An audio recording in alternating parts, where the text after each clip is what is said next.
Akatambi kogenda maaso n'okuba nti olaba mukwano gwange eddakiika eno akatambi kajje buvuddeko olwo nno lwali lunaku abakulu abo abasatu bagenda maaso n'okuba nti basisinkana ate era mukadde ke kamu baali beeteekateeka kuba nti balaba omukulembeze w'eggwanga nyaffe Uganda wali ku State House mu buufu obumu oba obulala. That is Bebe Dr. Jose Chameleon wamu ne mwana mulenzi Alien Skin. Wabula abogera maaso n'okuba nti otunula mukwano gwange kyolina omanya enkolagana tekoma mu bya ssanyu byokka wabula egenda maaso n'okuba nti ne mu nnaku egenda maaso n'okuba ng'etuukawo olw'ebyo byogenda maaso n'okuba nti ogenda okulaba ku vidiyo eno mukwano gwange kyogeze maaso okuba ng'okonamu mu budde buno. Bebe Bebe Bantan mwana mulenzi Moses Sali oluvannyuma lw'akabanga ng'agenda maaso n'okuba nti atalaaga ensi okuba nti ateekateeka albamu ye emanyiddwa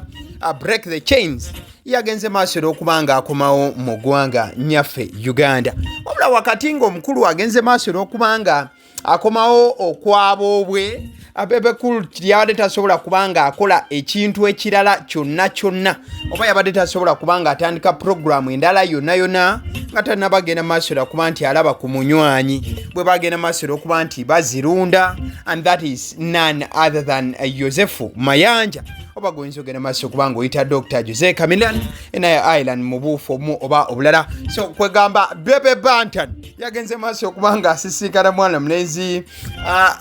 Yosefu Mayanja straight out Leon Island mu buufu obufaananako bwe butyo. Bebe nno binyuma n'okunyuma okulya Bebe nga tannaba kubanga asisinkana Chameleon okusinziira ku mwana mulenzi oyo amanyiddwa nga Jenkins Mukasa agamba nti Bebe abadde amateeka mu ddwaliro agaweererezanga ku ssimu n'abagamba nti bwe maazija mu ddwaliro saagala nsangewo muntu yenna azungazungira ku ddwaliro naddala nga toyina kakwate ku mulwadde nga toyina kye weetaaga ku ddwaliro ate nga toli musawo. Ekigamba nti Bebe ekituufu bwe yatuuse ku ddwaliro ebiragiro byabadde yagenda maaso n'okuba ng'aleka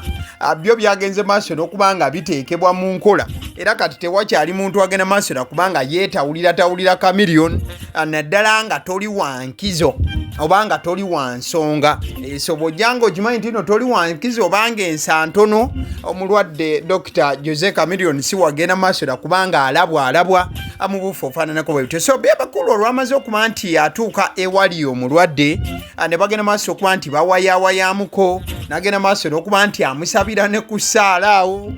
ogenda maaso okuba ng'olaba omukyala ayambadde langi eya kiragala ye maama Yosefu Mayanja oba maama wa Chameleon ono nno abaddewo direct okuva bagenda maaso okuba nga baleeta Chameleon mu ddwaliro ebbanga lyonna agenze maaso okuba nga abaawo ogenda maaso okuba nti abudaabuda n'ogenda maaso okuba nti alabirira omutabani mbuufu omu oba obulala. Bebe nno alina obubaka bwe yagenze maaso okuba nga awandiika olwamaze okuba nti yava mu ddwaliro yagenze maaso okugamba nti get well soon Dr. Jose Chameleon. I visited my brother Dr. Jose Chameleon in the hospital and wanted to extend my best wishes for a speedy recovery. May you be blessed with good health, a strength and a swift return to your normal activities. You are in our thoughts and prayers as you heal. Take extra of yourself and know that we are all looking forward to seeing you back to your best, doing all the things that you love. Obaka no bwa Dr. Bwa Bebe omanye naku zino Bebe awandiika oluzungu muganda wange ate abeera precise and accurate to the point. Tajagenda maaso yakuba nti awandiika bingi buba butonotono naye nga bwa nsonga nga bwe yayimba akayimba kali wadde katono. Ayagambye nti genda maaso n'okuba nti owona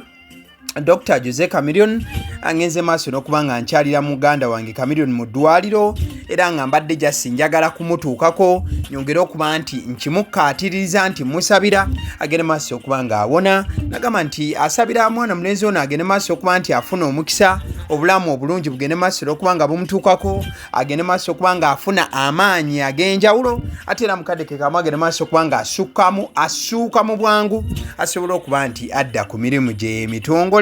Bebe agambye nti alowooza ku mwana mulenzi ono Chameleon buli kadde era agenda maaso n'okubanga amusabira nesse kusabira yenna. Yamugambye agende maaso n'okubanga yeerabirira ate agende maaso okubanga akimanya nti eggwanga lyonna ligenze maaso okubanga limulindirira asobole okubanga adda akole emirimu gye mu butongole nga bw'alina ogenda maaso okubanga agikola ate era mukadde ke kamu akola ebyo byasinga okubanga amanya n'okubanga ayagala ate nga bannayuganda tukimanyi bulungi nti mwana mulenzi Dr. Jose Chameleon naye Island kyasinga okubanga agenda maaso okubanga yeetaaga n'okubeera nti ayagala kyekyokuba nti ayimbira bannayuganda n'okuba nti abaweereza mu ngeri yesinga okuba ennungi nga bolaba mu kifaananyi wadde nga maama Chameleon babadde bamwogerera bingi nyongero kikkaatiriza n'okikugamba nti maama ye mu ddwaliro abaddewo nesse kubeera yenna nga tukyali mu buufu obwo Bebe Cool yakomewo okuba nti no yeetegekera atondeka ekiwaatule era akyagenda masiro okuba nti drive zonna na buli kimu ekyetaagisa akitadde mu kyemba okuba nga ateekateeka ku lw'olunaku olwo wabula nga Bebe Cool yakatuuka mu ddwaliro Bebe Cool nga yakatuuka mu ddwaliro bangi bongedde okuba nti bamusiima olw'omutima ogw'enjawulo osanga gwalina wano nawali mbuufu omu oba obulala nga bagenda maaso okuba nga boogera ku ebyo byazaakola bwe bagendedde maaso n'okuba nga boogera ku mutima Bebe Cool gwalaze mwana mulenzi Patrick Mulwana oba ono amanyiddwa nga Alien Skin bwe bagenze maaso okuba nga batrackinga back ku byonna ojja kujjukira nti mu kusookera ddala ng'akatambi ke natandise nako ke nagambye nti nja kuba nkwongera information maaso Bebe Cool yali agenze maaso okuba nga akwata ku mwana mulenzi Alien Skin asi ye yeka ne Dr. Jose Chameleon ne bagenda maaso okuba nga basiyaguka olugendo ne bagenda mu State House abandi gye bagamba nti bingi ebyavaayo ebyali ebirungi naddala ku side yaabwe as artist wabula wakati nga Bebe Cool yagenda ne banne bano babiri era banne babiri babadde mu buzibu obw'amaanyi enfunda bbiri nga olwa Chameleon lukyagenda mu maaso n'okuba nti nno lugenda mu maaso olw'obulwadde okuba nti bumubala embirizi wabula mwana mulenzi amanyiddwa nga Patrick Mulwana Alien Skin naye gye buvuddeko ebibye tebyali birungi yadde aso Bebe Cool agenze maaso okuba nti ababiri bano abalaga nti tabaagala mu kubeera mu byassanyu byokka anti oba yabasitula busituzi ne bagenda maaso okubanga basisinkana ku mukulu naki wabula Bebe Cool alaze nti asobola okuyimirira ne bakyaliibe ne bwe bibanga ebintu byonoonese case in point Alien Skin we bamusiba ebintu tebyali birungi yadde okuviira ddala ku by'eddwaliro okuviira ddala ku by'okuba nti no yatwalibwa kipayopayo wuuyo n'asulayo ennaku eziwera Bebe Cool teyajjako mu mawulire wabula yali behind the camera okulaba nti mwana mulenzi Alien Skin